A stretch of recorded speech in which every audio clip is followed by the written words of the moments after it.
তো গাইজ আগে ভিডিওটা দেখো, তারপর আমরা এই ভিডিওর ফানি কমেন্টস গুলো পড়বো।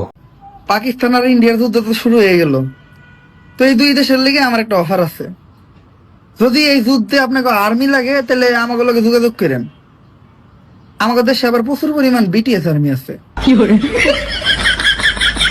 যদি কোনো কামে লাগে আর কি, এমনি তো এরা দেশের কোনো কামে লাগে না। যদি এই যুদ্ধে আপনাকে কোনো কামে লাগলো যোগাযোগ করেন। কে বলছে কাজে লাগে না? আপনাদের ভিউ কমেন্ট বাড়াতে ঠিকই কাজে লাগে। कौन है ये लोग? कहाँ से आते हैं ये? আহা, ওমর ভাই কত সুন্দর বাস দেয় রে। বাস দেওয়ার জন্য ওমর ভাই সেরা রে। देखा आपने लापरवाही का नतीजा है। সরি ভাইয়া, আমরা আবার অনেক ব্যস্ত, পড়াশোনা করতেছি তো। আবার 2টা জামাই আসছে, ওদেরকে দেখতে হয়। আবার জুন মাসে আরো 5 জামাই আসবে, তার জন্য আমরা অনেক ব্যস্ত।